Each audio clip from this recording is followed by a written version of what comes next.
안녕하세요. 사연에 빠지다의 DJ 민영입니다. 오늘도 두 가지 사연 준비되어 있는데요. 끝까지 함께 해주실 거죠? 구독과 좋아요 버튼도 꾹 눌러주세요. 그럼 오늘의 사연 함께 만나볼게요. 안녕하세요. 항상 채널을 재밌게 잘 보고 있는 주부 시청자입니다. 남편과 결혼한 후로 참 오랜 세월이 흘렀네요. 그동안 참 말도 많고 탈도 많은 결혼 생활이었지만 그래도 제가 남편 하나는 참 잘 고른 것 같아요. 저와 남편은 고등학교 동창입니다. 사실 학창시절 남편과 저는 그렇게 가까운 사이는 아니었어요.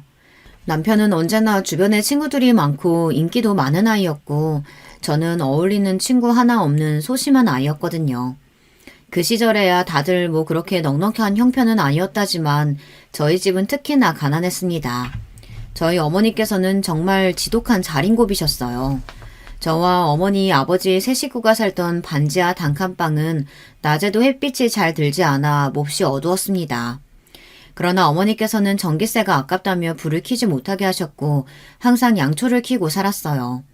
무슨 조선시대도 아니고 하루 종일 양초를 켜고 지낸다니 지금 생각해도 참 어이가 없습니다. 게다가 어머니께서는 수도세가 아깝다며 씻지도 못하게 하셨어요. 양치는 하루에 한 번, 몸 씻는 것은 일주일에 한 번 할 수 있었는데 그마저도 집이 아니라 대중 목욕탕에 가야지만 씻을 수 있었어요. 어머니께서는 빨랫감을 모아 일주일에 한 번씩 대중 목욕탕에 가셨거든요. 구석자리에 앉아 남들 눈을 피해 일주일 동안 쌓였던 빨래를 하셨는데 그럴 때마다 저는 정말 쥐구멍에 숨고 싶을 정도로 부끄러웠습니다. 어머니께서는 제게 빨래를 도우라고 하셨지만 저는 죽어도 그것만은 싫다면서 모르는 사람인 척 탕에 들어가 등을 돌리고 있었어요. 이봐요. 보자 하니까 언제까지 댁내 빨래 가져와서 우리 목욕탕에서 할 거예요? 내가 당신 그동안 빨랫감 들고 와서 빨래하는 거 모를 줄 알았어요? 똥이 무서워서 피하나 더러워서 피하지. 딱 봐도 정상적인 사고가 안 되는 사람인 것 같으니까 말 섞기 싫어서 참고 있었는데 정말 더 이상은 못 봐주겠네요. 애 데리고 부끄럽지도 않아요? 다시는 우리 목욕탕에 얼씬도 하지 말아요.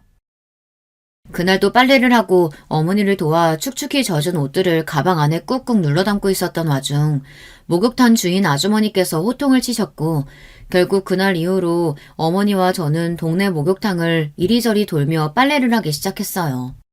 그러나 그것도 잠시 얼마 지나지 않아 온 동네 목욕탕에서 출입 거부를 당했고 어머니께서는 왜 내 돈 주고 목욕하겠다는데 사람을 못 들어가게 막냐, 경찰에 신고할 거다 말도 안 되는 억지를 부리며 소리를 고리고래 지르셨습니다.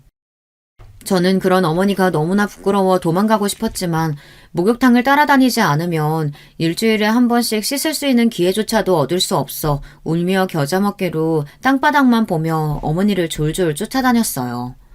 저희 어머니의 병적인 절약은 그뿐만이 아니었습니다. 어머니께서는 화장실 변기물도 하루에 딱 한 번만 내리셨어요. 대변을 보든 소변을 보든 온 가족의 배설물들이 하루 종일 변기에 모여 있었고 당연히 위상상으로도 좋지 않고 아무리 가족이라고 한들 남의 배설물을 보는 것이 기분 좋은 일은 아니잖아요. 어머니께 사정사정을 하며 제발 변기물이라도 좀 편하게 내리게 해달라 부탁해보기도 했지만 어머니께서는 제가 변기물을 내리기라도 하면 불이 나게 달려오시며 몹시 성을 내셨습니다. 화장실에서 쓰는 휴지도 한 번 쓰고 버리시지 않고 뒀다가 서너 번은 더 쓰고서야 겨우겨우 버리셨어요. 휴지뿐만 아니라 집에 있는 모든 물건들이 마찬가지였습니다. 어머니께서는 한 번 산 물건은 절대 버리지 않으셨어요.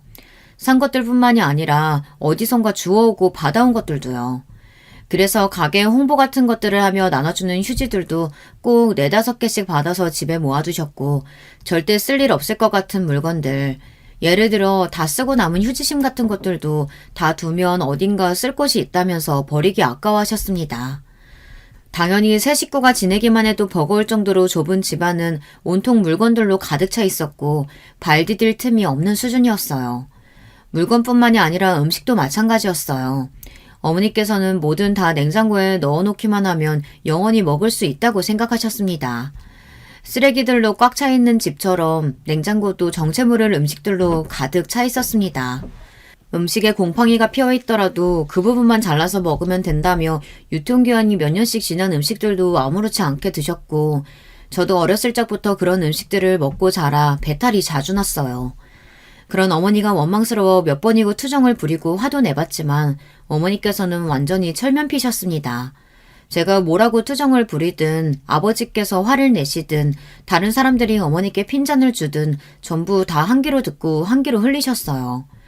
남들이 하는 말은 전혀 신경 쓸 필요 없다며 남들이 아까운 걸 몰라서 그런 거다. 부자들도 처음부터 부자였겠냐. 이렇게 한 푼 두 푼 아껴 모아서 부자가 된 거다. 오히려 부자들일수록 자린고비가 많다고 하지 않느냐. 정신승리에 가까운 논리를 펼치셨고 남들 시선을 전혀 신경 쓰지 않는 분이셨기에 가족들뿐만 아니라 친척들이 모두 모인 자리에서도 여전히 궁상을 떠셨습니다. 저희 큰아버지께서는 큰 식당을 하시던 분이라 형편이 꽤 넉넉하신 분이었어요. 큰아버지 댁에서 친척 모임을 자주 가지고는 했는데 그럴 때마다 큰어머니께서는 제가 평소에는 구경도 해볼 수 없는 반찬들을 한가득 차려주시고는 했습니다. 그날은 큰어머니께서 소치 넘치도록 갈비찜을 만들어주셨고 저는 정신없이 갈비를 잡아뜯고 배부르게 식사를 마쳤어요.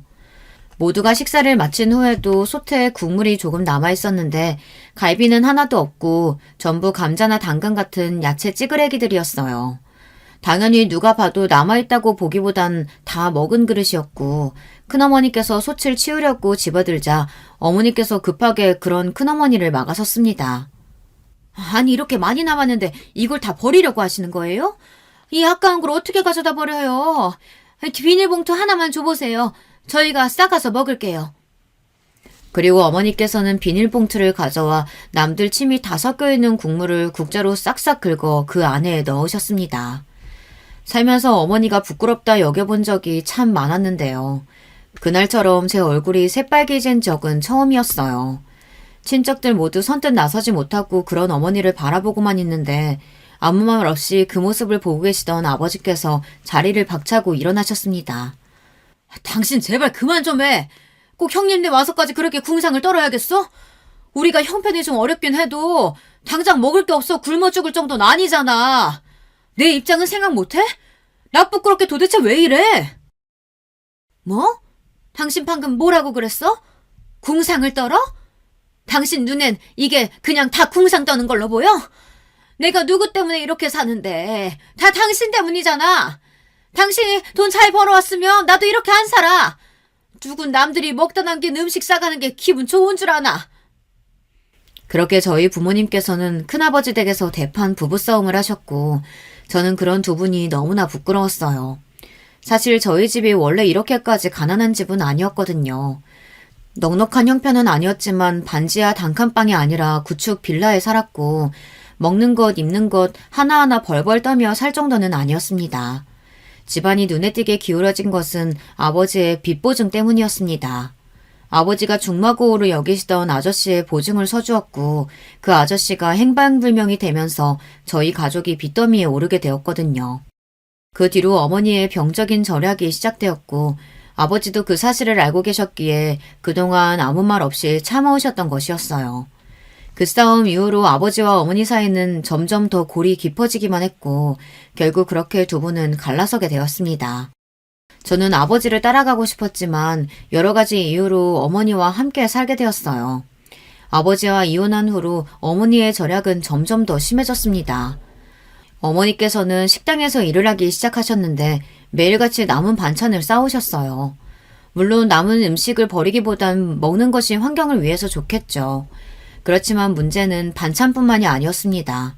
어머니께서는 휴지, 이쑤시개 등 식당에서 사용하는 모든 물건들을 몰래 가져오셨어요. 처음에는 적은 양이었지만 날이 갈수록 정도가 심해졌고 결국 식당에서도 그 사실을 알게 되었는지 어머니께 해고 통보를 했습니다. 식당에서 잘린 이후로 어머니께서는 청소일을 시작하셨어요. 청소일을 하시며 일터에서 조금 멀쩡해 보이는 쓰레기들을 모두 집으로 가져오셨습니다. 안 그래도 여러 가지 잡동사니들로 발 디딜 틈이 없는 집인데 날이 갈수록 물건들이 늘어나니 너무나 스트레스였어요. 제발 그만 가져오시면 안 되냐 화를 내봐도 멀쩡히 다시 쓸 수 있는 것들인데 어떻게 버리냐며 막무가내셨습니다. 제가 학창시절 내내 가지고 다녔던 가방도 겨울에 입었던 외투들도 전부 어머니께서 주워오신 것들이었어요. 당연히 남들이 쓰다 버린 것을 사용하고 싶지 않았지만 어머니께서 새 것을 사주실 리가 만무하니 울며 겨자 먹기로 들고 다녀야만 했습니다. 잘 씻지도 못하고 가지고 다니는 물건들도 모두 더럽고 낡은 것들이니 당연히 학교 친구들은 저를 싫어했어요. 냄새가 나니 가난한 아이니 하면서요. 타고난 성격이 그리 활발한 편은 아니라 저를 싫어하는 아이들에게 먼저 나서서 친한 척 말을 걸 만한 뻔뻔함은 없었고 결국 저는 그렇게 학창시절 내내 친하게 지내는 아이 한 명 없이 외로운 시간을 보냈습니다. 그런 와중에 저를 유일하게 챙겨주었던 사람이 바로 남편이었어요. 남편은 반장이었는데 물론 반장이기 때문에 저를 챙겨주었던 것도 있겠지만 그래도 저는 그런 작은 친절에도 몹시 감동이었습니다. 반장은 돈이 없어 준비물을 챙겨오지 못했던 제게 본인 것을 반 잘라 나눠주기도 하고 짝을 지어 해야 하는 숙제나 활동에 본인이 나서서 제 짝이 되어주기도 했어요. 그런 반장에게 참 고맙고 더 친해지고 싶은 마음이 있었지만 반에서 어울리지 못하고 겉도는 아이인 저와 친해진다면 반장에게 피해가 갈까 걱정스러운 마음에 졸업할 때까지 말 한마디를 제대로 붙여보지 못했습니다. 그렇게 학교를 졸업한 후 저는 바로 일을 하기 시작했어요. 처음으로 월급을 탄 날 어머니와 맛있는 식사가 하고 싶어 큰맘 먹고 삼겹살을 사갔습니다. 무슨 고기를 사왔어? 너 미쳤어? 얘가 돈 아까운 줄 모르고 이런 걸 왜 사왔어? 돈 벌었으면 아낄 생각을 해야지 쓸 생각부터 하고 있니? 지금이라도 당장 가져가서 반품해달라고 해. 어머니께서는 제 손에 들려있는 삼겹살을 보자마자 노발대발을 하시며 무슨 고기를 사왔냐, 첫 월급을 탔으면 전부 다 저금할 생각을 해야지 미쳤냐며 가서 반품을 해오라 제 등을 떠미셨습니다. 제가 돈을 벌어오기 시작하면 형편이 조금이나마 넉넉해질 테니 어머니의 병적인 절약정신이 사라지지 않을까 막연한 기대를 했었는데 실상은 전혀 아니었어요. 저는 그런 어머니께 이제 와서 무슨 반품이냐, 앞으로 아끼며 지낼 테니 오늘만 기분 좋게 고기 구워 먹자 부탁드렸고 어머니께서는 한숨을 푹 쉬시며 굽는 건 안 된다. 전 그러면 푹 삶아서 고깃국을 끓이자. 그럼 최소한 몇 개는 먹을 수 있을 테니 그러시는 거예요. 결국 제가 사간 삼겹살은 고깃국이 되었고 그걸 먹는데 참 기분이 안 좋더라고요. 그 뒤로도 정말 많은 일들이 있었지만 그 이야기들을 다 쓰기에는 이야기가 너무 길어질 것 같아 줄일게요. 그렇게 스트레스를 받는 하루하루를 보내던 와중 우연히 남편을 만나게 되었습니다. 저는 일을 마치고 퇴근한 후 항상 집까지 걸어갔었는데요. 걸어서 한 30분 정도 되는 거리였어요. 어머니께서 30분 정도 걷는 건 건강에도 좋고 버스비가 아깝다며 절대 버스를 타고 다니지 말라 신신당부를 하셨었거든요. 어쩌다 너무 피곤한 날에 버스를 타고 일찍 돌아가면 하루 종일 그걸로 잔소리를 하셔서 일찍 도착하더라도 집 근처에서 잠시 시간을 보내다 시간에 맞춰 들어가곤 했어요. 그날도 하루 종일 리터에서 시달리다 피곤한 몸을 이끌고 버스를 타고 돌아와 집 앞 벤치에 앉아 있었어요. 멍하니 캔커피를 마시며 지나다니는 사람들을 보고 있는데 익숙한 얼굴의 남자가 인사를 건네오더라고요. 졸업 후 오랜만에 만나는 남편이었고 반가운 마음에 이런저런 이야기를 나누게 되었습니다. 남편은 반장에다가 성적도 몹시 좋은 편이었기에 당연히 대학에 진학했겠거니 싶었는데 남편 또한 졸업 후 바로 일을 시작했다고 하더라고요. 알고 보니 남편도 저처럼 가정 형편이 어렵다고 했습니다. 조금 충격적이었어요. 저와 같은 환경에서 자랐는데도 남편은 항상 밝고 긍정적이고 주변에 친구도 많고 참 멋있는 사람이었으니까요. 살면서 어려움이라고는 한 번도 겪어본 적 없었을 것 같은 사람이었는데 저처럼 가난한 집에서 자라왔다니. 남편의 아버지께서는 아주 오래전에 돌아가셨고 홀어머니 밑에서 남동생 한 명과 함께 지내고 있다고 했습니다. 그 뒤로 자주 연락을 나누며 지내다 보니 남편과 저는 자연스레 연인 사이가 되었고 서로의 집 사정에 대해 조금 더 자세히 알게 되었어요. 저는 남편에게 아버지께서 빚보증을 서서 집안이 기울어졌던 이야기, 그 뒤로 어머니께서 병적으로 절약에 집착하시게 된 이야기, 그런 어머니의 행동 때문에 학창시절 내내 너무 힘들었고 함께 살고 있는 지금도 힘들다는 이야기들을 털어놓았습니다. 남편은 본인의 남동생 이야기를 해주었는데요. 그 이야기를 다 듣고 나니 남편도 정말 많이 힘들었겠구나 싶었어요. 저희 남편은 제 눈에는 참 든든하고 남자답고 멋있는 사람이지만 객관적으로 봤을 때는 잘난 외모는 아니에요. 그런데 남편의 남동생, 그러니까 서방님은 누가 봐도 헉소리가 나올 정도로 곱상한 외모를 가지고 있었습니다. 연예인을 하기에도 손색이 없을 정도로 어떻게 같은 배에서 이렇게 다른 형제가 나오나 싶을 정도였어요. 상견례 자리에서 서방님을 처음 봤을 때 잘생겼다는 이야기를 전해 들었는데도 놀랄 정도였으니 말 다 했죠. 서방님 본인도 스스로가 잘생겼다는 사실을 어렸을 적부터 잘 알고 있었다고 했어요. 학창시절에 소위 말해 좀 노는 아이들과 어울려 다녔다고 하더라고요. 사람도 패고 도둑질도 하고 사고도 많이 치고 다녀서 시어머니께서 마음고생을 심하게 하셨다고 했어요. 보통 사춘기의 아들은 아버지가 교육하기 마련인데 남편과 서방님은 홀어머니 밑에서 자랐으니까요. 남편이 그런 서방님을 바로잡기 위해 많이 노력했지만 소용이 없었다고 했어요. 서방님이 사고를 치면 남편은 그런 서방님을 졸졸 쫓아다니며 뒤치다꺼리를 했고 돈도 많이 들었다고 했습니다. 그렇지 않아도 어려웠던 형편에 돈이 모이는 족족 서방님 뒤치다꺼리에 들어가니 집안 사정이 나아질 리가 없었어요. 서방님은 성인이 되고 나서도 변변찮은 직업 없이 매일같이 술만 마시고 여자들 뒷공무니만 졸졸 쫓아다니다가 지금은 어떤 여자 집에 얹혀 살고 있다고 했어요. 참 행복하게만 보였던 남편에게 그런 가정사가 있다니 마음이 몹시 아팠습니다.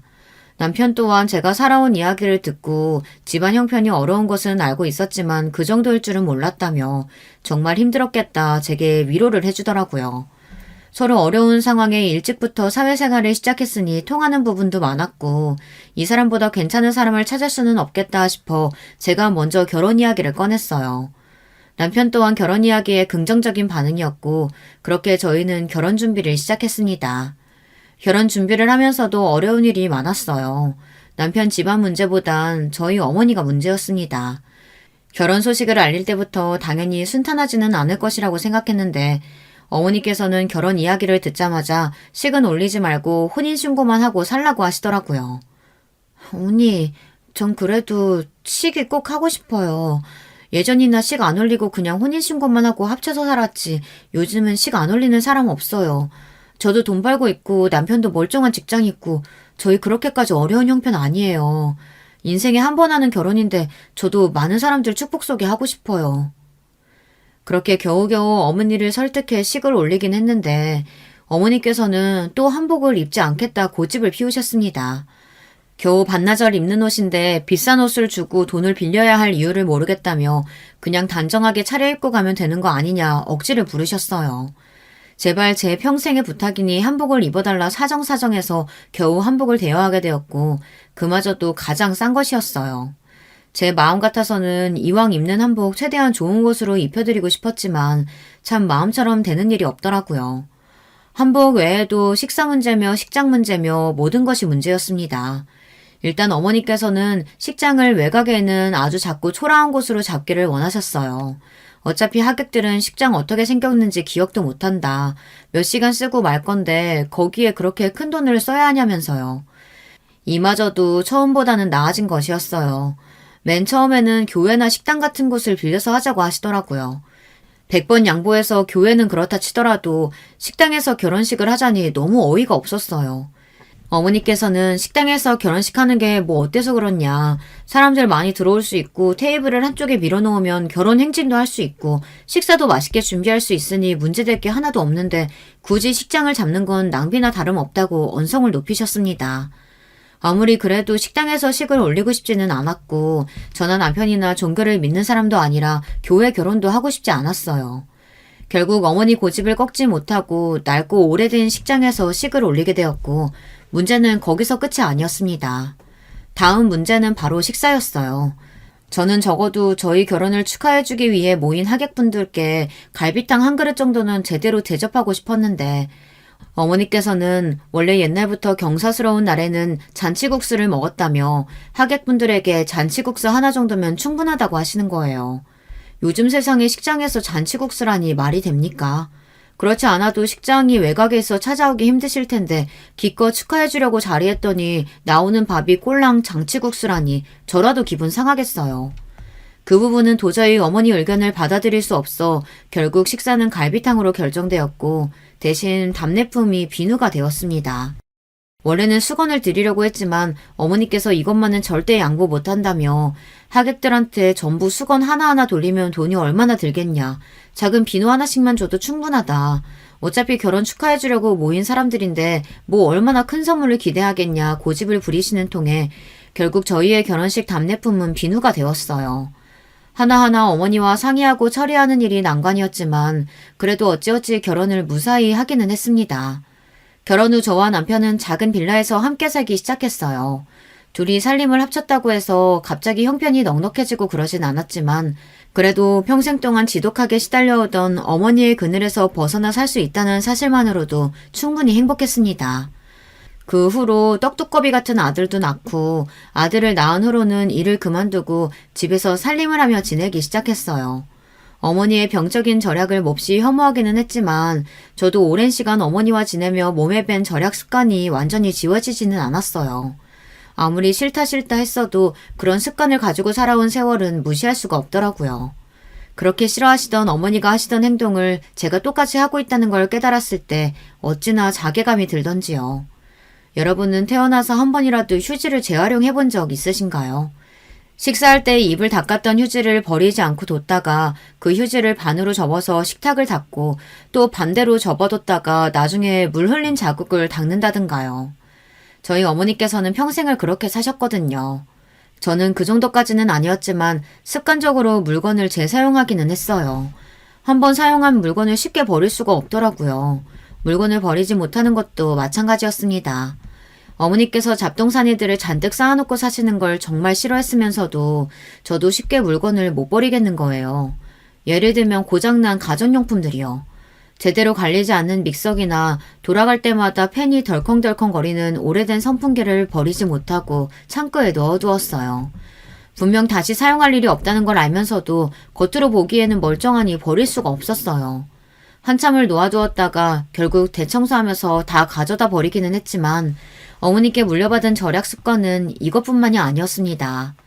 사은품 같은 걸 나눠주는 곳에서는 꼭 2개, 3개씩 받아오게 되었고 사용하지 않을 때는 무조건 코드를 뽑아놓아야 마음이 편해졌어요.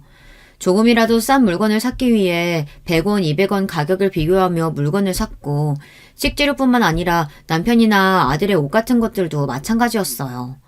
물론 어머니처럼 헌옷수거 험해서 버려진 옷을 주워온다거나 남들이 입던 옷을 입히거나 하지는 않지만 저도 모르게 아무리 품질이 좋다 하더라도 비싼 물건들에는 손이 가질 않더라고요.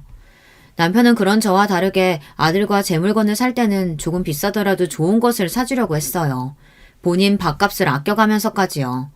외식을 하더라도 싼 메뉴만 찾아다녔고 아들이 비싼 것을 먹고 싶다고 해도 억지로 마음을 돌려 싼 식당을 찾아갔어요. 그러면서도 저는 스스로의 모습이 참 싫었던 것 같아요. 내가 왜 이럴까? 내가 그렇게 싫어하던 어머니의 궁상맞은 모습을 내가 그대로 따라하고 있구나. 남편도 그런 저를 보며 궁상 떤다고 생각할 것 같았고요. 그러나 남편은 제가 조심스레 그 이야기를 꺼냈을 때 전혀 그렇게 생각해 본 적 없다며 본인 벌이가 많은 편이 아니니 아끼고 살면 좋지 않겠냐. 당신이 집에서 알뜰하게 살림을 해줘서 항상 고맙게 생각하고 있다. 칭찬을 해주었습니다.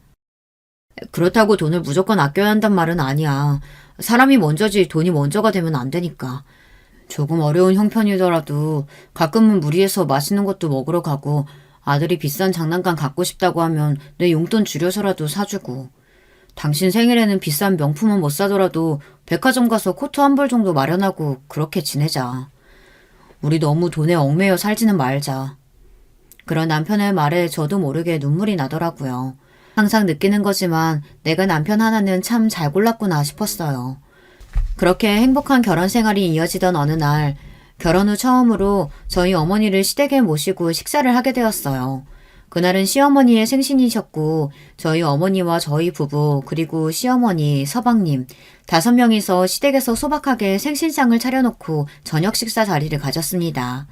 솔직히 저는 불안한 마음이 컸어요. 저희 어머니의 병적인 절약 정신을 서방님과 시어머니께서는 모르고 계셨으니까요.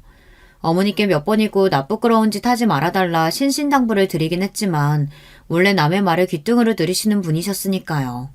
그렇게 불안불안한 식사 자리가 끝나고 슬슬 돌아갈 채비를 하고 있는데 어머니께서 어딜 가셨는지 보이질 않는 거예요. 아니 지금 뭐 하시는 거예요? 갑자기 들려온 서방님의 목소리에 저는 급하게 목소리가 난 쪽으로 향했고 창고 앞에 저희 어머니와 서방님이 마주보고 서 있었습니다. 어머니께서는 창고 문 앞에 쌓여있던 두루마리 휴지를 가방 안에 넣고 계셨어요. 어머니, 뭐 하시는 거예요, 지금? 아니, 여기 휴지가 많길래 마침 우리 집에 휴지가 다 떨어져서 사돈 사이에 휴지 하나 정도는 빌려갈 수 있는 거 아니니? 제가 그렇게 말씀드렸잖아요. 어떻게 시댁까지 와서 이러세요. 휴지는 제가 10개고 100개고 사드릴 테니까 제자리에 두세요. 예, 내가 무슨 도둑질이라도 했냐? 왜 그렇게 오바야? 사람 민망하게. 됐어. 어머니께서는 적반하장으로 화를 내시며 휴지를 던지듯 내려놓으셨고 저는 정말 너무나 부끄러워 자리를 뛰쳐나가고 싶은 심정이었어요. 그날 이후로 저는 절대로 시댁 식구들과 어머니가 함께하는 자리를 만들지 않았어요. 시댁 식구들 앞에서 어머니 이야기를 꺼내지도 않았어요. 시어머니께서도 그런 저의 마음을 이해하시는지 그날 일이나 어머니에 대해서 자세히 캐묻지 않으셨습니다. 그러던 어느 날 서방님이 결혼을 한다는 소식이 들려왔어요. 전부터 빌부터 살던 여자와 결혼을 하게 되었다는데 솔직히 좀 의외였습니다. 솔직히 말해서 서방님이 얼굴만 잘생겼지 제대로 할 줄 아는 거 하나 없는 한량에 성격도 불같은 편이었거든요. 신랑감으로서는 완전히 빵점이라고 할 수 있었죠. 도대체 어떤 여자가 저렇게 한량 같은 남자를 데리고 사는 것도 모자라 결혼을 하려고 하나 싶었습니다.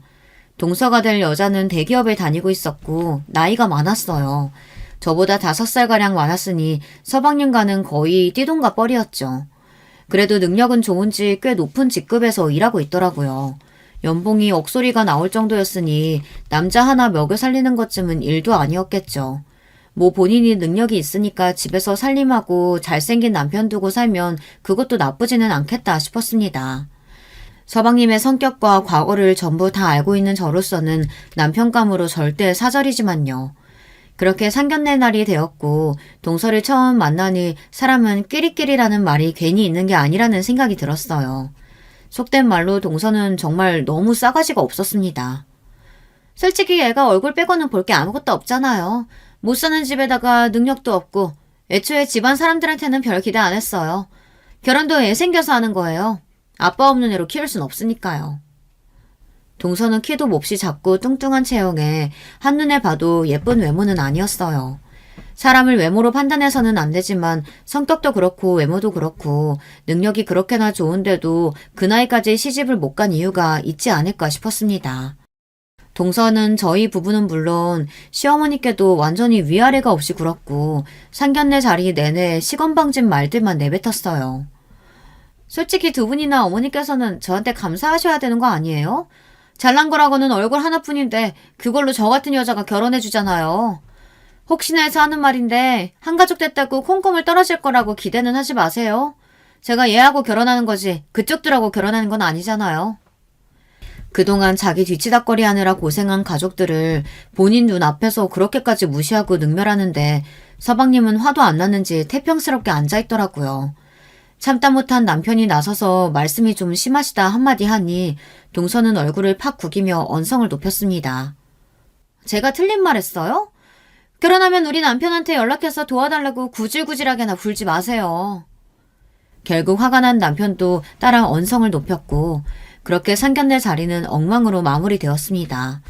결혼 준비도 전부 동서 측에서 원하는 대로 진행되었어요. 물론 비용을 거의 그쪽에서 대니 어쩔 수 없는 부분이다 치더라도 정말 하나부터 열까지 저희 가족을 싸그리 배제하고 진행하더라고요. 너무나 무시받는 기분이었지만 서방님이 제 남동생도 아니고 시어머니께서도 천성이 유약하신 분이라 기센 동서 앞에서 한마디도 제대로 못하시고 남편은 동서에게 질렸는지 이제 더 이상 끼어들고 싶지 않아 하는 눈치라 결국 모든 것이 동서 입맛대로 진행되었습니다. 그렇게 결혼식을 올린 후 서방님은 집에서 살림 육아를 하고 동서는 외벌이를 하며 지낸다고 했어요. 동서는 결혼 후 아예 연락이고 뭐고 가족 취급을 안 해줄 것처럼 굴더니 오히려 제게 먼저 연락이 왔습니다. 당연히 가족끼리 안부를 묻는다거나 좋은 내용의 연락은 아니었어요. 형님, 집에서 살림하면서 지내신다면서요? 어차피 남는 게 시간 아니에요? 우리 남편이 애를 너무 못 보더라고요. 형님이 오셔서 애 좀 봐주세요. 돈은 넉넉하게 드릴게요.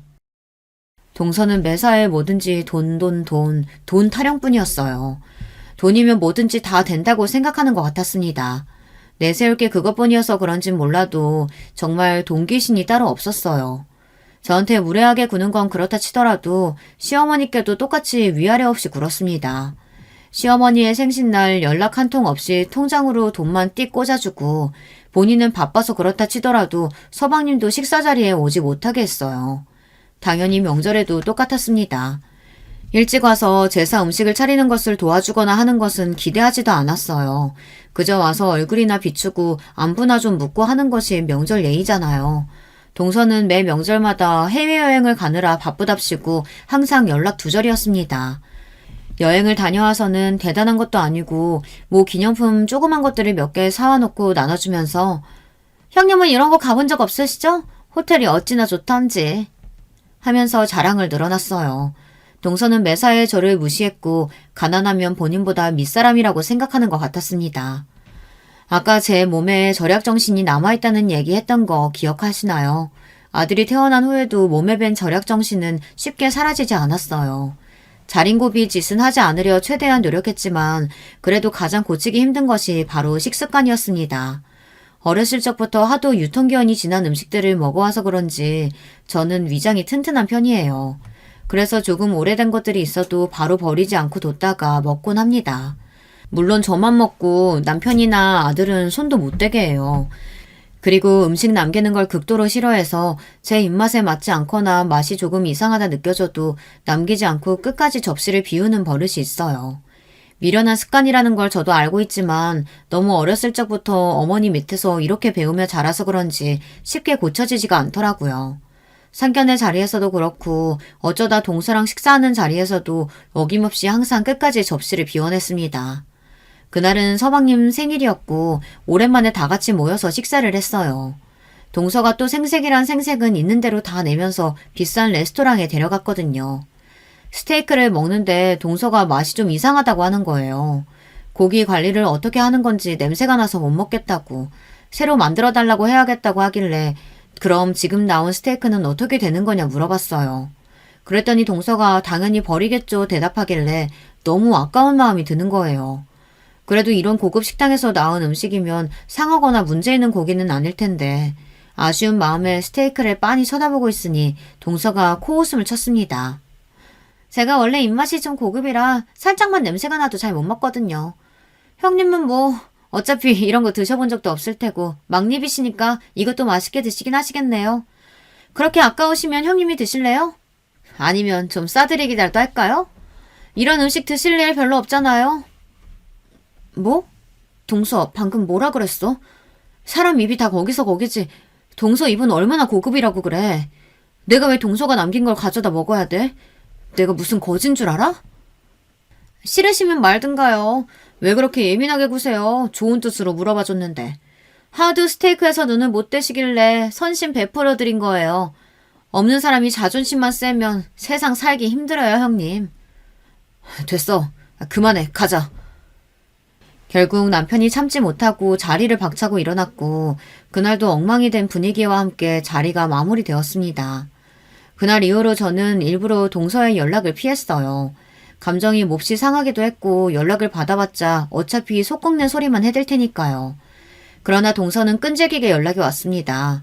가만 보면 동서는 주변에 사람이 없는 건지 무슨 일이 생기면 꼭 저한테 먼저 연락해서 자랑을 해댔어요. 여행을 다녀왔다거나 비싼 물건을 샀다거나 어떻게든 저에게 연락을 해서 자랑을 하며 사람 속을 긁어놓더라고요. 어떻게 해서든 본인보다 자신이 잘난 사람이라는 사실을 보여주고 싶은 심보 같다고나 할까요? 가난한 저희 가족이 싫고 격이 떨어진다 느끼면 그냥 연을 끊고 살면 될 것이지 정말 이해가 가지 않는 행동이었습니다. 형님, 왜 이렇게 연락을 안 받으세요? 저 이번에 이사 왔어요. 강남에 70억짜리 아파트로요. 저희 아들도 이제 꽤 컸잖아요. 교육 문제도 있고 해서 학군 좋은 곳으로 이사 온 거예요. 마침 괜찮은 가격에 아파트가 나왔더라고요. 형님 애는 공부 좀 잘해요? 요즘 애들은 일찍부터 교육 잘 시켜야 하는데. 뭐 형님 형편에 얼마나 교육을 잘 시키기야 하겠냐마는. 아무튼 다음 주에 집들이 할 거니까 오세요.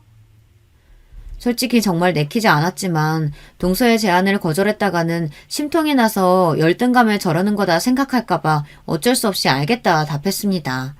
강남에 70억짜리 아파트라니 동서네가 넉넉한 형편에 억소리 나는 연봉이라는 것을 알고 있었지만 아무리 그래도 일개 회사원이 그런 어마어마한 금액의 아파트를 샀다니 좀 놀랍기는 했어요. 그때는 그저 친정도 잘 사는 편인가 막연하게 생각만 했었죠. 나중에 알고 보니 그런 가격의 아파트를 살 수 있었던 이유가 다 있었더라고요. 아무튼 집들이 날이 되어 동선의 아파트를 향했고 또 얼마나 사람을 무시할까 싶어서 최대한 좋은 옷으로 빼입고 갔습니다. 그래봤자 온몸에 명품을 휘감은 동서에 비하면 아무것도 아니었지만요. 겨우 5명이서 식사하는데 상다리가 부러질 정도로 음식을 차려놨더라고요. 당연히 본인이 차린 건 아니었고 밖에서 사온 모양이었어요. 이 정도면 5명이 아니라 10명도 먹겠다며 뭘 이렇게 많이 차렸냐 묻자 동서는 형님네는 항상 소박한 식사만 하셔서 모르는 모양인데 원래 이런 자리에서는 이 정도로 넉넉하게 차려놔야 하는 거라고 또 사람 무시하는 대답을 했습니다. 내가 뭘 기대하고 질문을 했나 싶어 그냥 한숨 푹 쉬고 입을 다물었어요. 그렇게 불편한 식사 자리가 끝나고 집에 갈 채비를 하고 있는데 안방에 들어갔던 동서가 몹시 불쾌하다는 듯한 표정으로 저에게 다가와서는 형님, 가방 좀 보여주세요. 하는 겁니다. 가방은 왜? 내가 뭐라도 훔쳐갔을까봐 그래? 왜요? 찔리세요? 방금 보니까 제 화장대 위에 있던 다이아 반지가 없어졌어요. 솔직히 말해서 여기서 그거 가져갈 사람이 형님 말고 있어요? 뭐? 동서, 지금 그게 무슨 말이야? 그럼 내가 동서 반지를 훔치기라도 했다는 말이야? 제대로 찾아보긴 한 거야?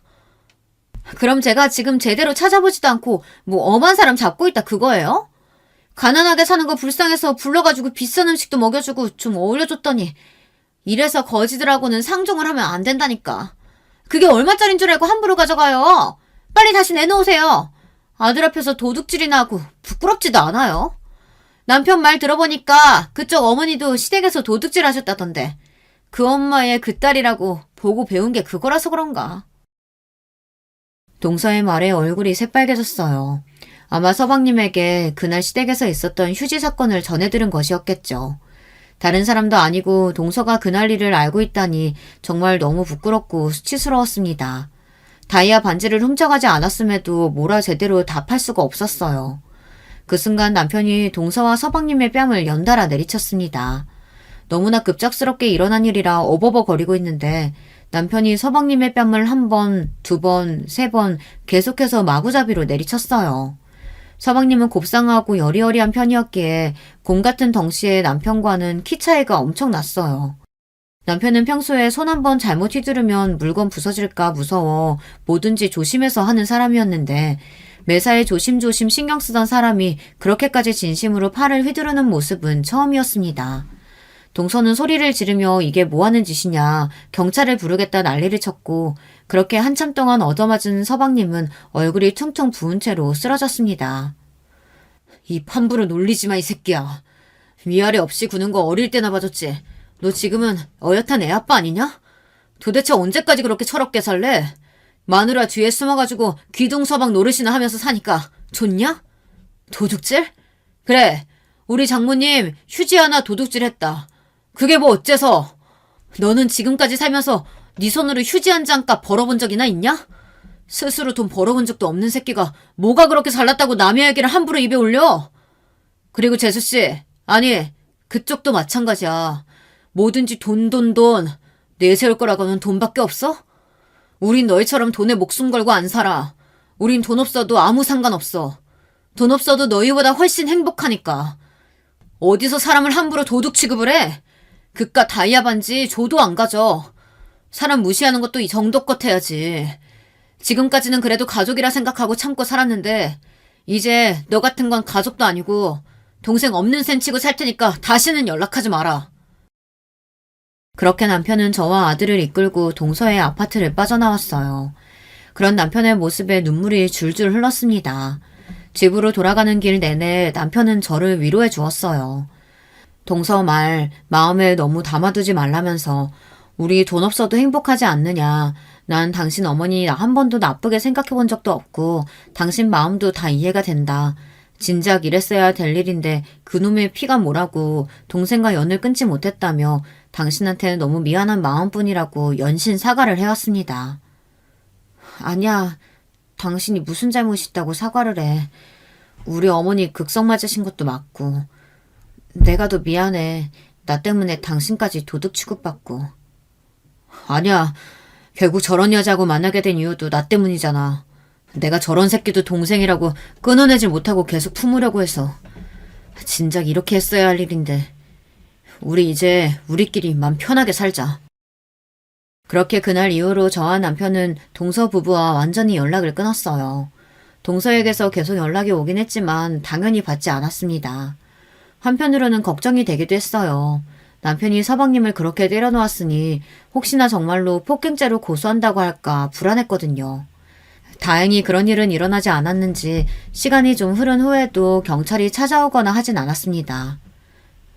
애가 완전히 실명할 뻔했다고 하더라. 어찌나 세게 맞았는지. 네 동서가 잘난 건 얼굴뿐인 애를 그렇게 패놓는 게 말이나 되냐면서 깡패도 아니고 진짜 폭행죄로 고소하려다가 겨우겨우 참았다고. 일방적으로 할 말만 다 쏟아놓고 연락 끊으면 다냐. 나한테 어찌 화를 내던지. 아, 그리고 그 다이아 반지는 찾았다고 하더라. 서랍장 안에 들어있었대. 에휴, 그러면서 미안하다는 말 한마디를 안 하더라. 저와 남편은 동서부부와 연락을 끊기는 했지만 마음 약한 시어머니께서는 그렇게 못하셨어요. 계속해서 동서에게서 오는 연락을 받아주고 계셨고 간간히 만나 식사도 하시는 것 같았습니다. 엄마와 아들이 연락하며 지내겠다는데 저나 남편이 나서서 하지 말라 막을 문제도 아닌 것 같았고 더 이상 동서 일에는 신경을 기울이지 않고 싶었기에 시어머니께서 가끔 전해주시는 동서 소식을 건너 들을 뿐이었습니다. 동서 또한 저를 도둑 취급한 것이 티끌이나마 죄책감이 느꼈던 건지 저에게 연락을 더 이상 해오지는 않더라고요. 얘 큰일 났다. 네 동생 감옥에 간단다. 그러던 어느 날 남편에게 시어머니의 전화가 걸려왔고 전혀 예상하지 못했던 소식에 둘 다 어안이 벙벙해졌습니다. 서방님과 동서가 감옥에 가게 되었다는 소식이었어요. 갑자기 감옥이라니 동서가 좀 싸가지가 없기는 했어도 감옥에 갈 정도로 큰 범죄를 저지를 정도인 줄은 몰랐는데 게다가 동서 혼자도 아니고 서방님이랑 같이 불같은 서방님 성격에 사람을 팼다거나 사고를 쳤다거나 이상한 일은 아니었지만 아무리 생각해도 둘이 함께 감옥에 갈 만한 일이 떠오르질 않았습니다. 글쎄, 회사 돈을 횡령을 했단다. 자그마치 금액이 몇십억은 된대. 지금까지 계속 회사 돈으로 그렇게 자랑을 해왔던 거야. 알고 보니 동서는 지금까지 일하던 회사에서 공금을 횡령해왔던 것이었어요. 동서가 재무 쪽에서 일을 하고 있었거든요. 정말 상상도 못했던 일이었습니다. 도련님도 동서를 도와 돈 세탁을 하기 위해 대포 통장이나 이런저런 잔심부름을 도맡아서 하고 있었다고 했어요. 어쩐지 아무리 돈을 잘 번다고 하더라도 회사 다니는 사람이 70억 아파트라니 이상하다 생각했는데 모든 돈이 다 회사 공금이었던 것이었습니다. 무리해서 비싼 아파트로 이사를 하는 바람에 공금에 손을 조금 많이 댔고 결국 꼬리가 길어져 밟히게 된 것이었죠. 관련된 기사도 나왔더라고요. 세상 살다 보니 동서와 서방님이 주인공인 범죄 기사를 읽게 될 줄은 정말 상상도 못했습니다. 참 그동안 돈거렸던 것이 저렇게까지 돈에 미친 사람이어서 그랬나 싶기도 하고요. 이제라도 그동안의 범죄가 모두 밝혀져서 죗값을 받게 된 것이 다행이죠. 물론 시조카에게는 조금 안 된 일이긴 하지만 솔직히 속은 좀 시원했습니다. 그동안 동서가 저를 돈 없다고 얼마나 무시를 해왔나요. 돈 좀 있다고 사람을 벌레만도 못한 취급을 하질 않나. 본인이 먹다만 음식을 강아지 주듯이 넘겨주질 않나. 게다가 저를 도둑으로 몰아가며 선을 넘은 말들까지 했으니 사람은 원래 뿌린 대로 거두는 법이라 했습니다. 이번 기회에 감옥에서 제대로 죗값 치르고 교화되어 제대로 된 사람이 되어서 나오길 바라는 마음이에요. 물론 동서 성격을 생각해보면 가능할까 싶긴 하지만요.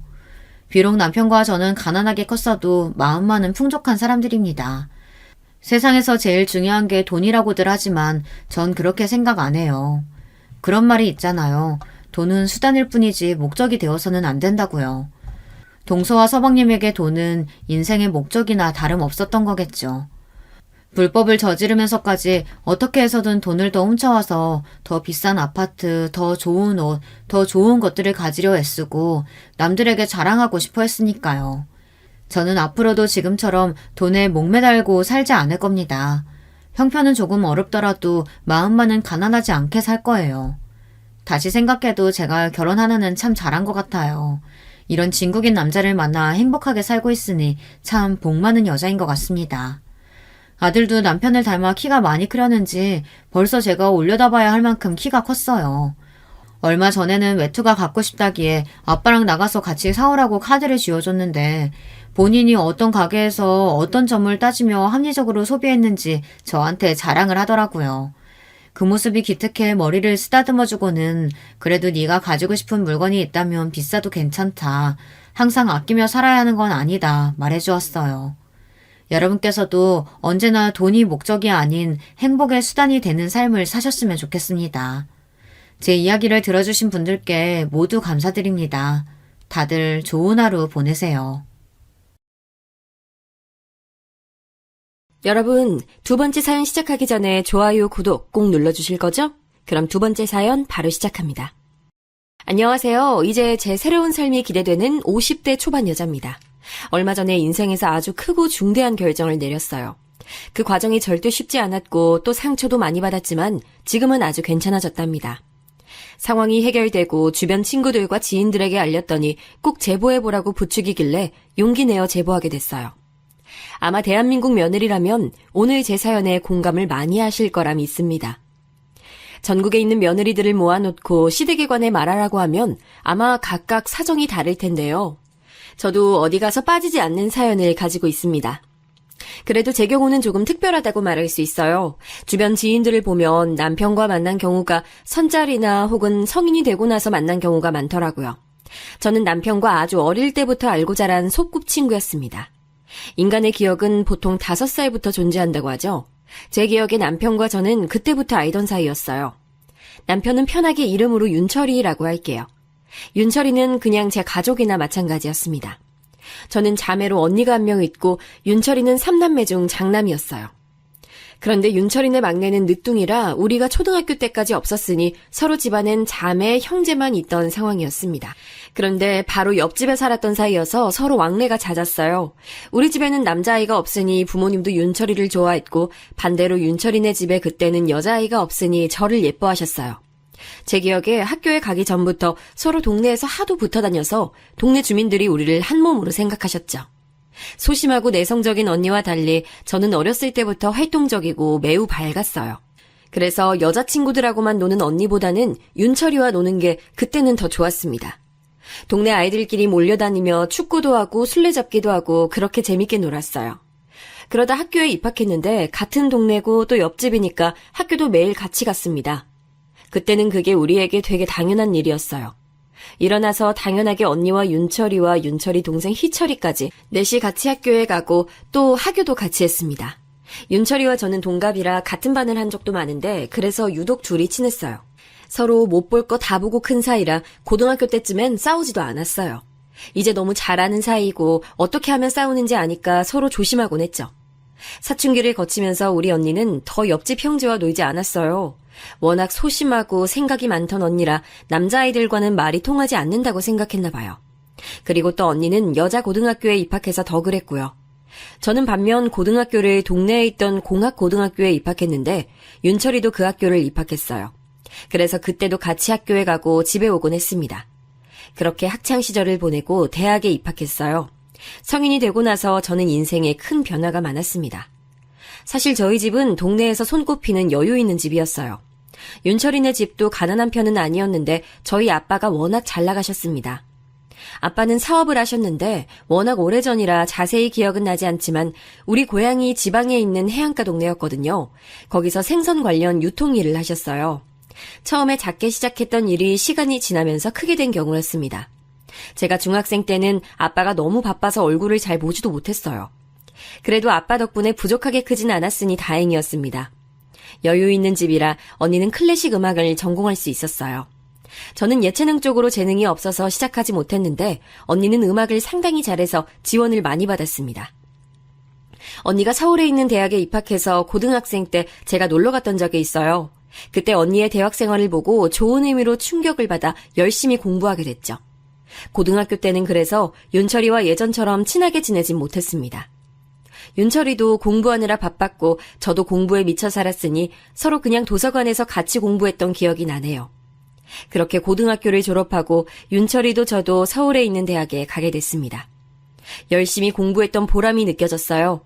아주 운 좋게도 윤철이네 학교와 제가 다녔던 학교가 서로 붙어 있어서 대학에 가서도 윤철이와 연락은 꾸준히 하게 됐어요. 그래서 고등학교 때보다 대학생 때 서로 더 같이 붙어 다녔던 것 같아요.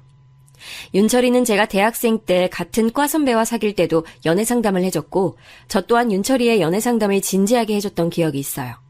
그때가 신입생 때였는데 그때까지 제 인생은 아주 행복했습니다. 꿈에 그리던 학교도 입학하고 학교 선배와 연애도 했으니까요. 그런데 갑자기 제 인생의 첫 번째 불행이 닥치기 시작했습니다. 바로 아빠가 하던 사업이 망하게 됐어요. 정말 그 광경은 망했다고라고밖에 할 수 없었습니다. 아빠는 보증을 잘못 써서 망하게 됐는데 그 보증의 주인은 저도 잘 아는 아빠 친구였어요. 아빠와 어릴 때부터 알고 지낸 둘도 없는 사이였고 집안끼리 왕래도 잦아서 아빠는 당연하게 보증을 섰다고 하더라고요.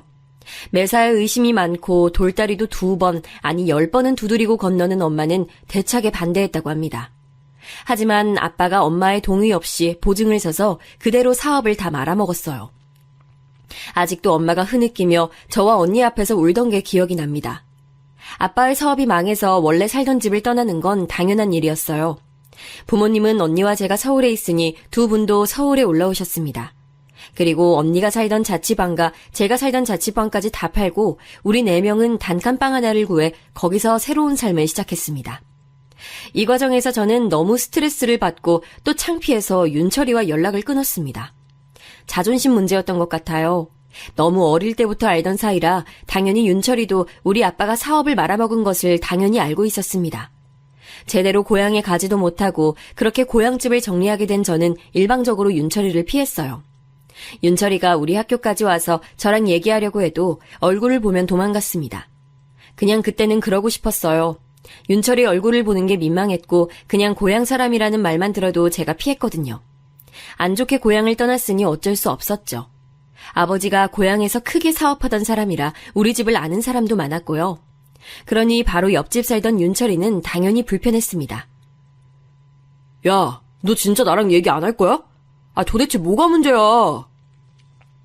윤철이는 나중에 화가 나서 제발 얘기를 하자고 저를 붙잡았는데 저는 그럴수록 도망치기 바빴습니다. 그리고 군대에 입대했는지 얼마간은 연락이 완전히 끊겼어요. 그런데 몇 년 후 제대했는지 저를 또 찾아왔습니다. 너 이번에도 도망가지 마. 도대체 왜 도망가? 내가 너한테 그런 존재야? 야, 조용히 말해. 사람들 다 쳐다보잖아. 그럼 네가 도망 안 가면 되잖아. 날 피하는 이유가 뭔데? 윤철이의 일방적인 연락으로 그렇게 우리는 다시 인연을 유지하게 됐습니다. 그때가 제가 제일 힘들게 살던 때라 사실 마음속으로는 얼마나 고마웠는지 몰라요. 저는 대학을 졸업하고 직장을 구했는데 첫 사회생활이 쉽지 않더라고요. 그때도 윤철이가 옆에서 저를 일부러 웃겨주고 의지하게 해줬어요. 그러면서 일부러 우리 아빠나 집안에 대해 말을 꺼내지 않았습니다. 저는 그게 참 고맙더라고요. 그러다 윤철이의 졸업식이 있어서 제가 가게 됐습니다. 그리고 거기서 윤철이 부모님을 만나게 됐어요. 어머, 정아야, 오랜만이네. 부모님은 어떻게 지내시니? 엄마, 왜 그런 말을 꺼내? 윤철이 어머님은 옆집 살던 사이고 어릴 때부터 봤던 사이라 저도 당연히 인사를 했어요. 그런데 제 얼굴을 보자마자 바로 부모님 얘기를 꺼내시더라고요. 제가 곤란해하자 윤철이가 옆에서 막아주어 다행이었죠. 그렇게 어색하게 윤철이 부모님과 동생들과 인사했던 기억이 납니다. 그때 윤철이 동생인 희철이도 왔는데 어릴 때부터 알던 사이라 나름 반갑게 인사를 했어요. 옆에 여자친구로 보이는 사람이 있어 얼떨결에 같이 인사했는데 착하고 친절했습니다. 누나, 오랜만이에요. 제 여자친구예요. 지금 의대 다니고 있는데 누나랑 동문이에요. 안녕하세요. 처음 뵙겠습니다. 얘기 많이 들었어요. 네, 안녕하세요. 동문이라니 더 반가워요. 졸업 후 윤철이도 번듯한 대기업에 취업해서 서울에서 지내게 됐어요. 퇴근하고 종종 만나서 술도 마시고 주말엔 한강도 놀러가고 드라이브도 하고 지냈습니다. 그렇게 우리는 친구에서 연인으로 발전하게 됐어요. 저는 처음에 결혼하자는 얘기를 듣고 기분이 마냥 좋진 않았습니다. 우리 집이 가난하다는 것을 잘 알고 있었거든요. 하지만 윤철이는 꼭 저와 결혼하겠다고 하며 저를 데리고 본인 집으로 데려갔습니다. 사실 그때는 아빠의 사업이 망해서 서울로 온 거니까 다시 고향으로 가는 게 민망하더라고요. 물론 반갑고 애틋한 마음도 있었습니다. 고향에 도착했는데 많이 바뀐 부분도 있었지만 대부분이 그대로여서 울컥했어요. 특히 우리 집에 있던 골목에 갔을 때는 눈물이 차올랐습니다. 겨우 참으며 저도 많이 드나들었던 윤철이네 집으로 향했습니다. 아니 정아야, 너희 부모님 아직 빚 못 갚으셨잖아. 그런데 무슨 결혼이야? 정희도 음악 그만두지 않았니? 결혼할 때 얼마나 지원해 주셔? 그만두진 않고 지금 그래도 졸업은 했어요. 빚은 천천히 갚아나가고 있습니다. 지원은 많이 해주진 못하실 것 같아요. 빚이 있는데 무슨 결혼이야? 양심이 있어? 지금 너희 집 망한 거 여기 사람들이 다 알아. 나 같으면 창피해서 이렇게 결혼 허락받으러 오지도 못해. 죄송합니다.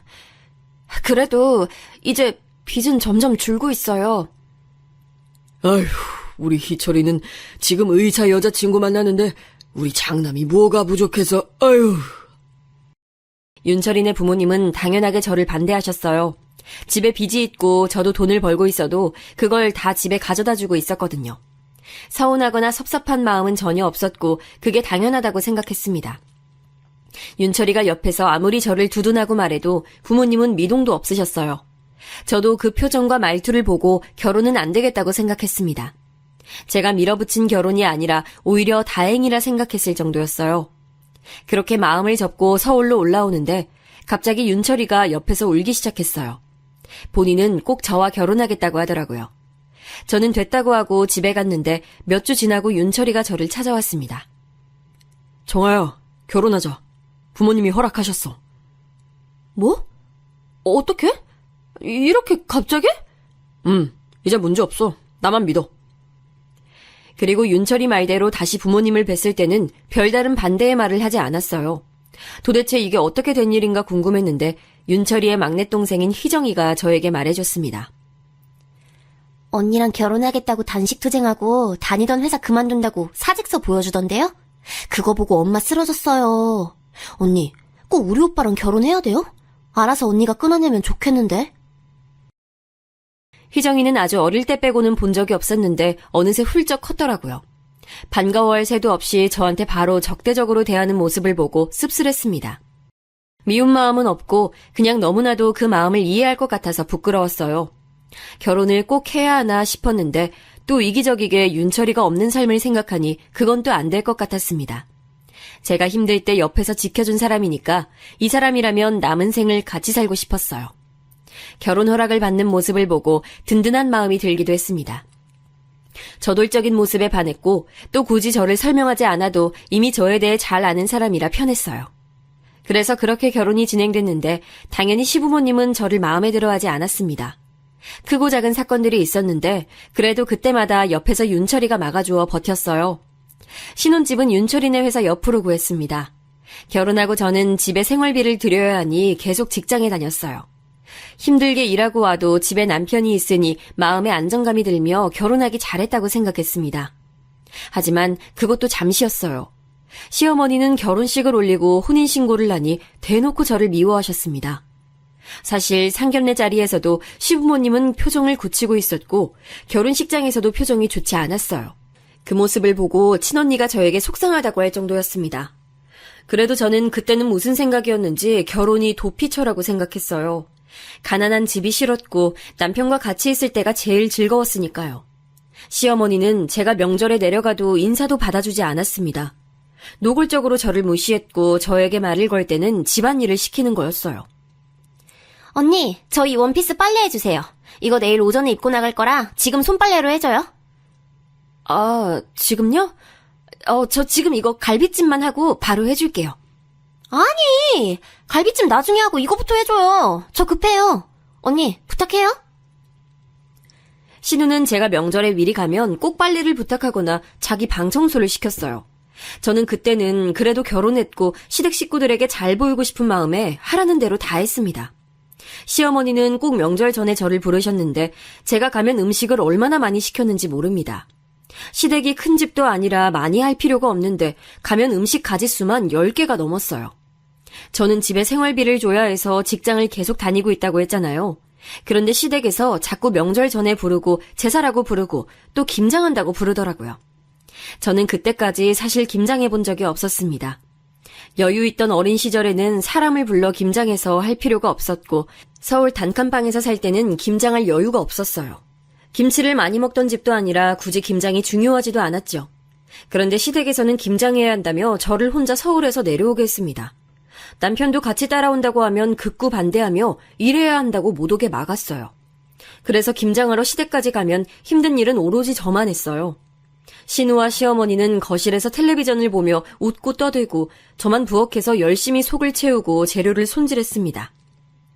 처음에야 저도 잘 보이려고 일부러 힘든 척을 하지 않고 버텼습니다. 그런데 그런 행동이 지속되자 저도 사람이니 참지 못하겠더라고요. 그런데도 대놓고 화를 낼 수는 없었던 게 신혼집을 시댁에서 해줘서 어쩔 수가 없었습니다. 그리고 저에게는 시댁이어도 남편에게는 본인 부모님이니까요. 자기 부모를 욕하면 누가 기분 좋겠어요. 그래서 그냥 제가 참자 생각하며 버텼습니다. 그리고 무엇보다 남편이 옆에서 되게 잘 막아줬거든요. 서러웠던 일도 많았으나 남편이 있으니까 의지가 되더라고요. 그렇게 신혼생활을 보내고 있는데 서방님이 결혼한다고 여자친구를 집으로 데려왔어요. 아유, 진짜 우리 아들하고 결혼해줘서 고마워요. 우리가 너무 황송하네. 이런 귀한 손님이 며느리가 될 줄이야. 난 사귈 때만 해도 진짜 결혼할 줄 몰랐어. 아니에요.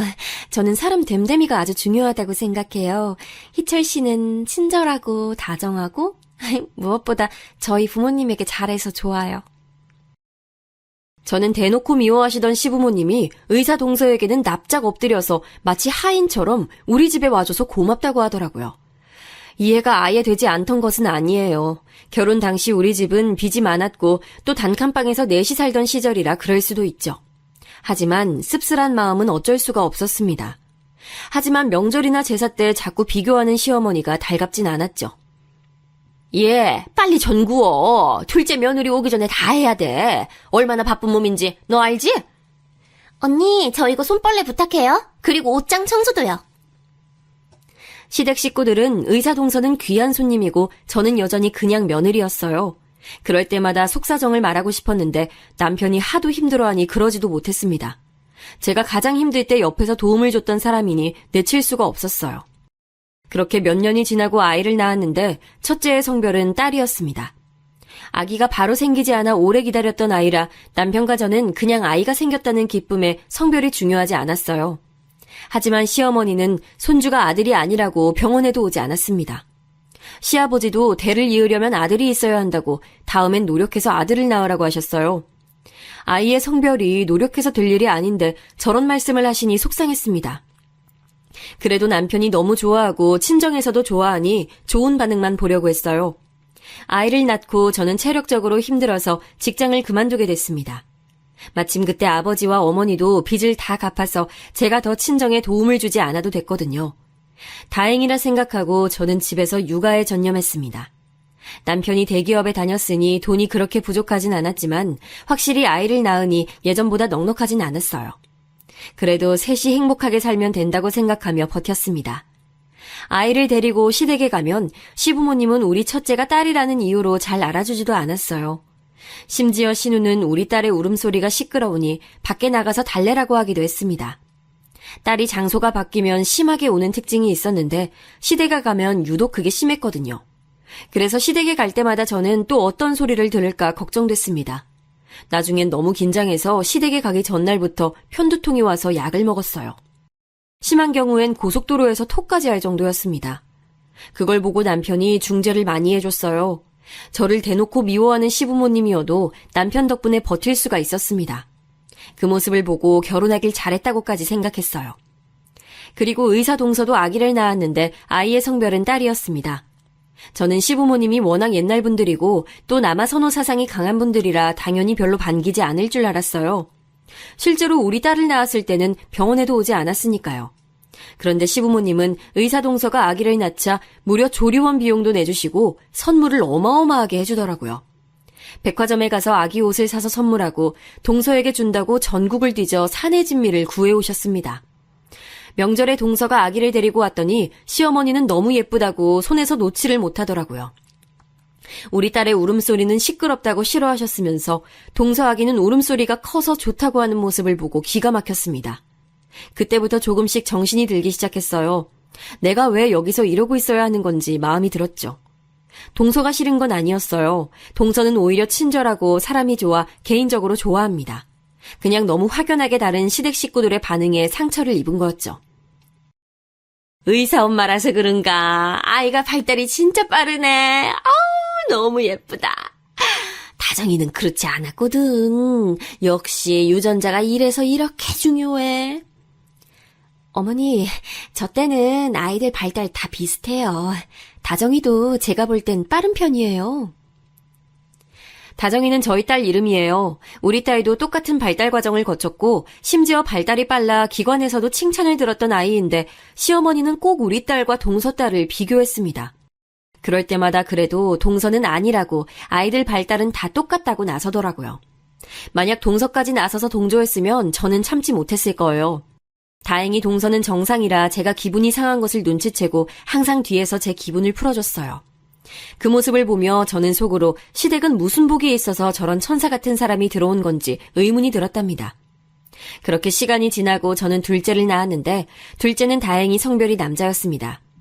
남자 손주를 안겨줬더니 시아버지는 바로 태도를 바꾸셨어요.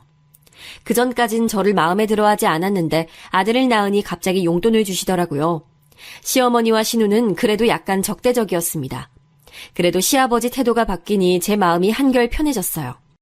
이런 식으로 가면 갈수록 미운 정도 정이라고 정들면 괜찮겠지 생각하며 지내던 어느 날이었습니다. 갑자기 남편이 저에게 폭탄 발언을 했어요. 사업? 절대 안 돼, 여보. 잘 생각해봐. 우리 친정 어쩌다 집안이 기울었어. 잘 다니던 대기업을 왜 그만둬? 왜 그래? 우리 애들 아직 너무 어려. 이제 들어갈 돈이 얼마나 많은데. 내가 아주 예전부터 생각하던 거야. 대학생 때부터 생각했어. 나 한 번만 믿어줘. 실망하게 하지 않을게, 정아야. 한 번만, 제발. 첫째가 유치원생이고 둘째가 갓 돌이 지났을 땐데 남편은 잘 다니던 직장을 그만두겠다고 하더라고요. 그러면서 사업을 시작할 거라고 하는데 눈앞이 깜깜했습니다. 사업이란 게 잘 되면 물론 좋아요. 그런데 보증으로 그 잘 나가던 사업을 다 날린 사람을 아주 가까이에서 본 저는 응원할 수 없었어요.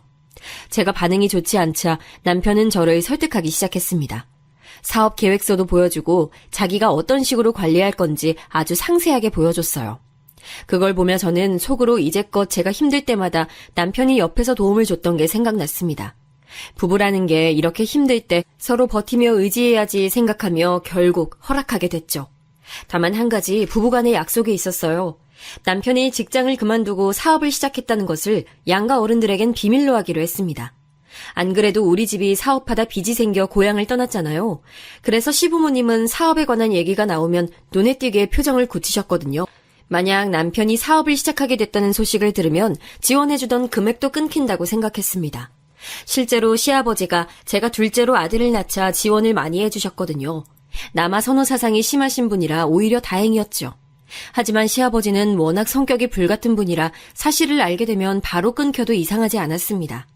한 번 아니면 끝까지 아닌 성격이라는 것을 저도 알고 남편도 알고 있었거든요. 그렇게 남편은 그렇게 퇴직하며 받은 퇴직금과 그동안 모은 돈으로 사업을 시작했습니다. 그리고 예상하셨겠지만 사업은 잘 되지 않았어요. 처음엔 어떻게 처음부터 잘하냐고 다독였습니다. 하지만 그게 지속되며 점점 생활이 힘들어졌어요. 결국 저는 아이들이 학교에 가면 식당에 가서 일하고 또 틈틈이 집에서 옥수선을 종종 하며 용돈을 벌었습니다. 또 아주 다행히 그때 친정아버지가 예전에 알던 분들과 작게 일을 시작하셨는데 그게 잘 풀리고 있었어요. 예전처럼 크게 일하진 않았어도 적어도 먹고 사는 데는 문제 없었습니다. 나중에 제가 너무 힘들어서 친정엄마에게 사실을 터놓았더니 엄마가 남자들은 다 사업하는 병에 걸린다고 하셨어요. 그러면서 아버지 몰래 저에게 용돈을 종종 주어 그걸로 버틸 수 있었습니다. 시아버지도 아이들이 크며 지원을 점점 줄이셨고 나중에 둘째가 학교에 가니 완전히 지원을 끊으셨어요. 사실 그때까지 용돈을 주신 것만으로도 너무 감사하니 불만은 없었습니다. 남편의 사업은 잘 될 기미가 보이지 않았는데 그래서 저는 남편이 다시 취직하는 것을 바랐죠. 하지만 남편은 다음번엔 잘 풀릴 것 같다고 완강하게 거절했습니다. 가져오는 돈이 없으니 고생은 제가 하기 시작했어요. 어린 남매를 집에 두고 밖에서 식당에서 일하고 새벽엔 신문과 우유 배달을 했습니다. 아마 그때 친정에서 도움을 주지 않았다면 바로 굶어 죽었을 거예요. 오죽하면 언니도 우리 사정을 듣고 안타깝다고 형부에게 말해 용돈을 주기도 했습니다. 이런 사정은 시댁에서 전혀 모르고 있었어요. 그래서 명절에 내려가면 꼭 이렇게 말씀하셨습니다.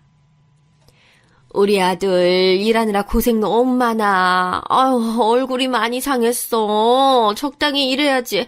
너무 무리하지 마. 건강 상한다. 볼 때마다 마른 것 같아. 아이, 집에서 마누라가 밥을 안 해줘? 에이, 정아는 밥 잘해줘요, 엄마. 아이, 너무 걱정하지 마요. 전 괜찮아요. 실제로 식당에서 무거운 그릇을 나르고 수선하느라 바늘이 손가락을 찔려 고통받던 것은 저였거든요. 허리와 어깨가 너무 아파 정신을 차릴 수가 없던 건 저였는데 시댁 식구들은 그걸 까맣게 모르고 있었습니다. 그걸 보며 저도 억울한 마음이 있었는데 그래도 남편의 자존심을 생각해서 참아줬어요. 형님, 아까 보니까 어깨에 계속 손을 올리시던데 어디 아프세요? 저희 병원 오셔서 검사 한번 받아보세요. 아유, 아니야. 그냥 몸 많이 써서 그런 것 같아. 신경 써줘서 고마워, 동서. 또 동서가 제 편을 들어주니 시어머니가 아무리 저를 눈치를 줘도 참을 수 있었습니다. 시어머니는 저한테는 야, 너 등으로 부르고 동서한테는 며느님이라고 하며 대놓고 차별하셨거든요. 반찬으로 차별하는 건 기본이었고 설거지도 저만 콕 집어서 시키셨습니다. 물론 그럴 때마다 동서가 눈치껏 제 옆으로 와줬어요. 남편도 시어머니가 구박할 때마다 옆에서 최대한 막아줬고요.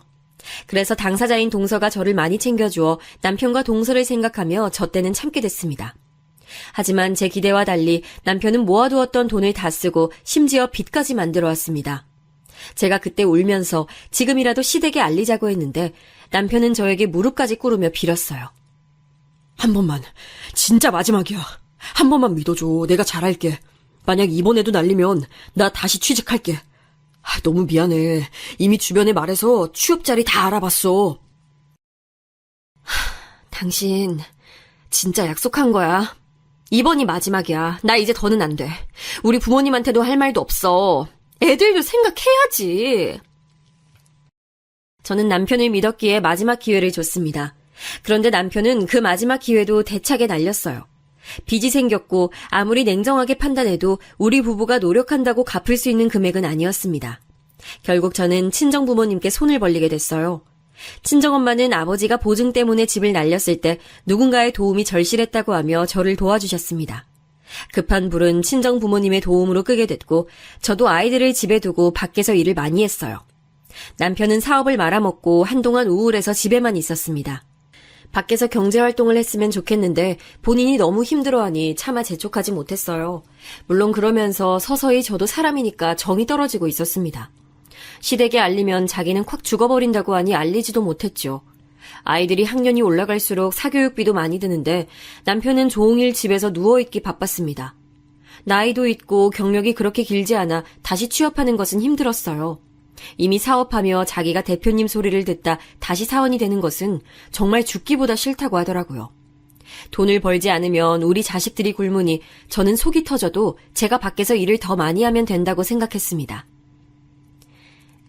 애들 교육은 잘하고 있니? 의사 며느리는 전혀 걱정이 안 되더라. 안 그래도 학원 많이 알아보고 있어요. 걱정하지 마세요. 시어머니는 속사정도 모르고 시댁에 갈 때마다 제 속을 긁었어요. 그래도 저는 똥이 무서워서 피하냐 더러워서 피하지라는 마음으로 최대한 우리 가정에 집중했습니다. 저 때는 당장 상황이 힘들어서 사실 시어머니가 저래도 신경이 잘 쓰이지 않았어요. 남편이 한심했어도 연애고 뭐고 삶의 의미를 모를 때 계속 제 옆에 있던 사람이니 인간 대 인간으로 도와주고 싶었거든요. 물론 그러면서 미운 마음도 당연히 있었습니다. 작게라도 나가서 돈을 벌어오길 바랐는데 남편은 자꾸 사업을 놓지 못했습니다. 친정 부모님은 이미 그 사실을 아니 남편을 불러 사업에 대해 자세하게 충고를 해주셨는데 남편의 귀에 들리지 않았죠. 나중에는 본인도 괴로우니 살이 점점 빠져서 저도 말을 꺼내지 못했습니다. 그러다 사건이 하나 터지게 됐습니다. 바로 집에서 조용히 있을 줄 알았던 남편이 이번에는 도박으로 빚을 만들어 왔어요. 저는 너무 어이가 없어 할 말을 잃었습니다. 사업을 말아먹어 빚을 만들어 온 것도 기가 막히는데 도박을 하다니요. 결국 저희는 살던 집을 팔아 겨우 급한 불을 끄게 됐어요. 부동산에 가서 계약하는데 눈물이 나오더라고요. 남편은 죄인처럼 옆에서 고개를 푹 숙이고 저희는 그렇게 단칸방으로 이사 갔습니다. 그때까지도 시댁에는 이런 방구하지 않았어요.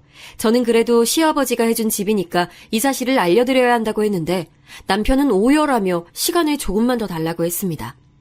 저는 결국 자포자기하고 알겠다고 했어요. 그런데 사람이 죽으라는 법은 없나 봐요. 친정아버지가 다시 새로 시작한 사업이 점점 잘 되고 있었거든요. 친정 부모님이 제가 아이들과 단칸방으로 이사가게 되었다고 하니까 아파트를 제 명의로 하나 얻어주셨습니다.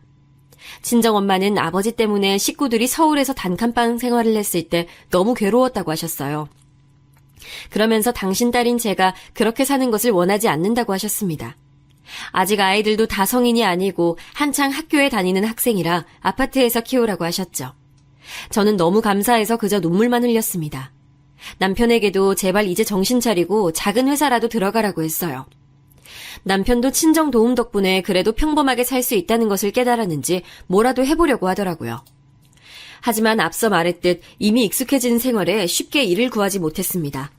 정확히 말하면 어떻게 합격은 해도 거기서 버티질 못하겠더라고요.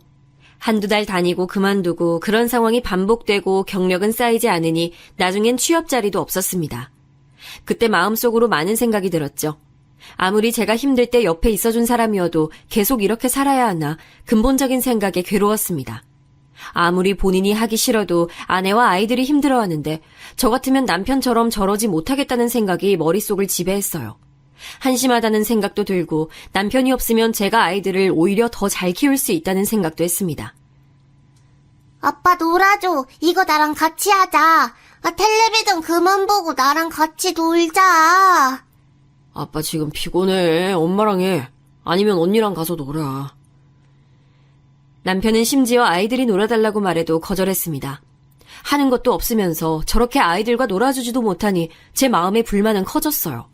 그래서 이혼 생각이 들어 친언니와 얘기도 많이 했습니다.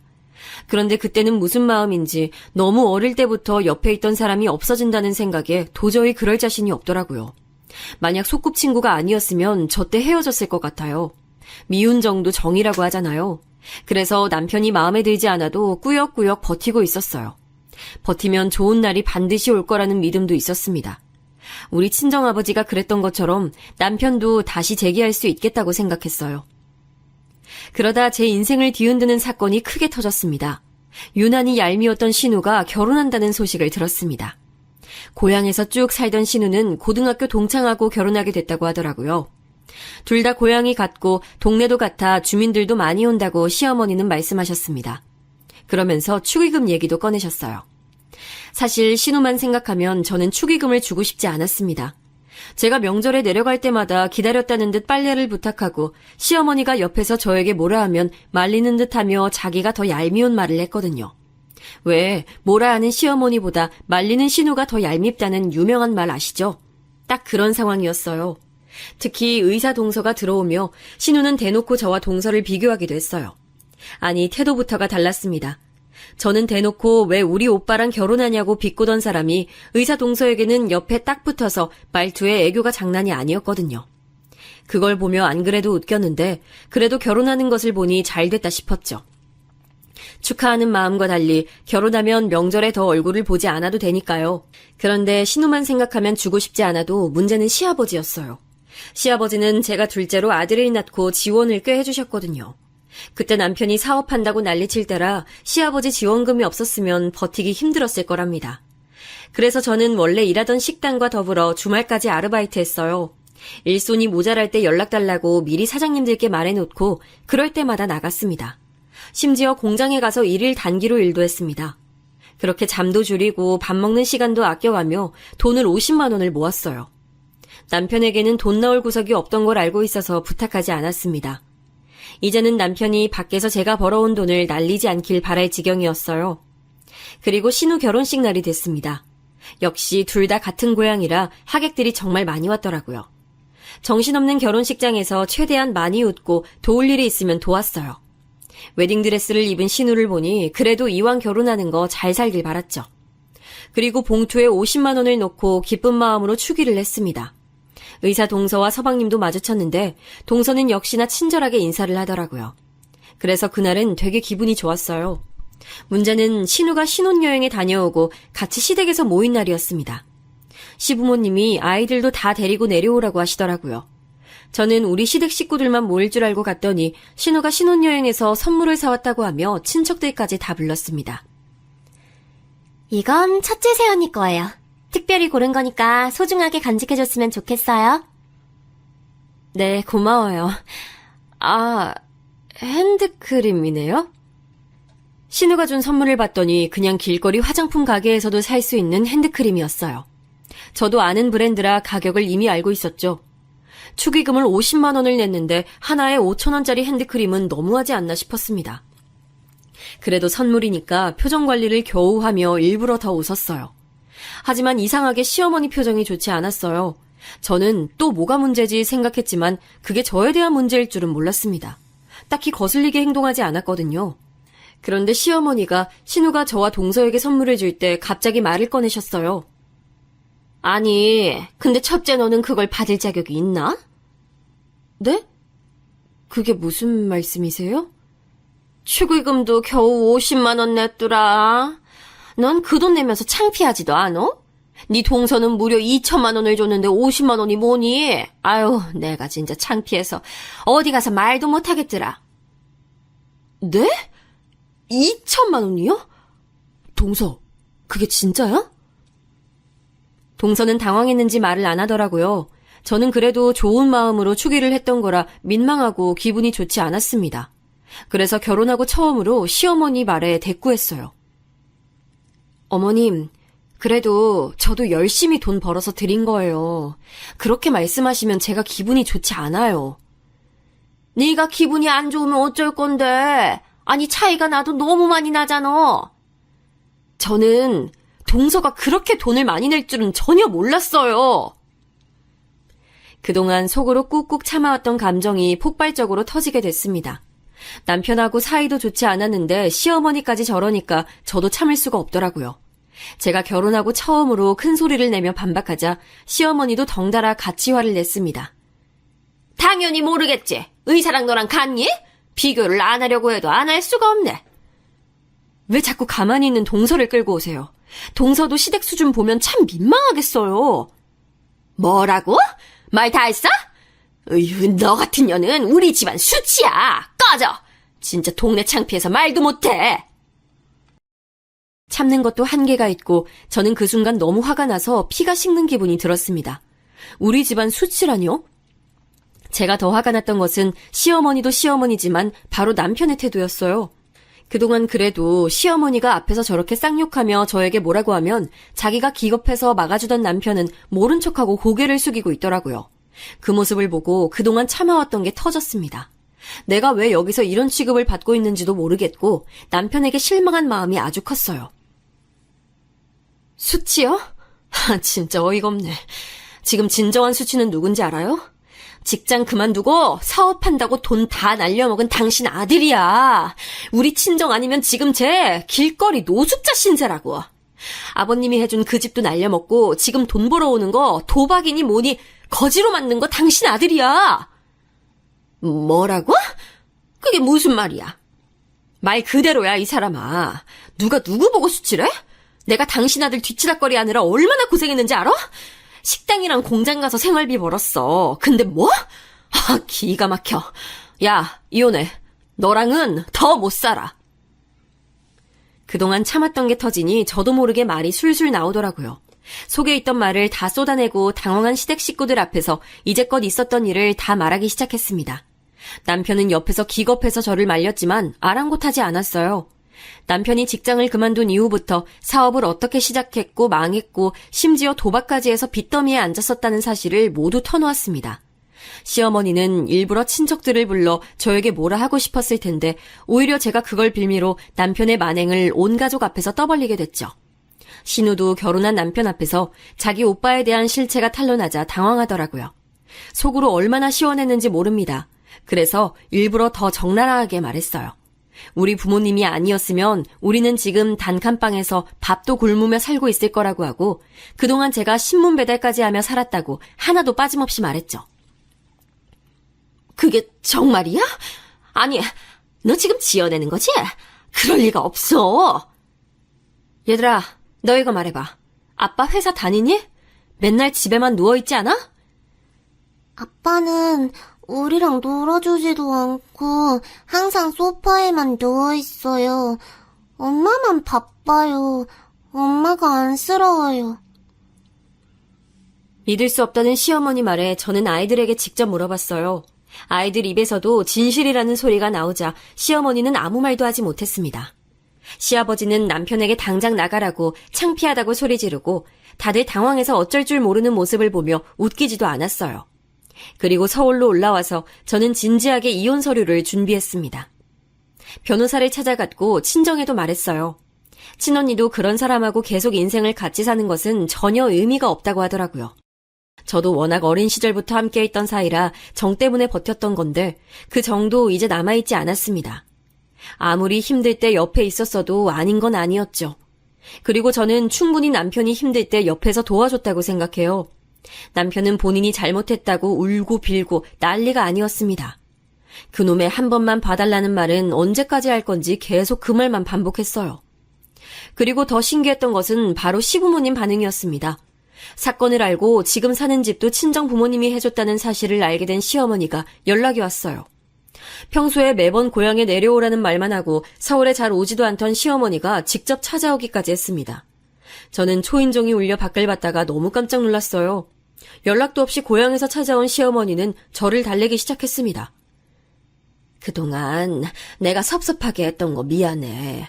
사과할 테니 이혼은 다시 생각해보렴. 아니요. 저는 할 만큼 다 했어요. 이제 제 인생에 남편은 더 없습니다. 아이들은 제가 키울 거니까 걱정하지 마세요.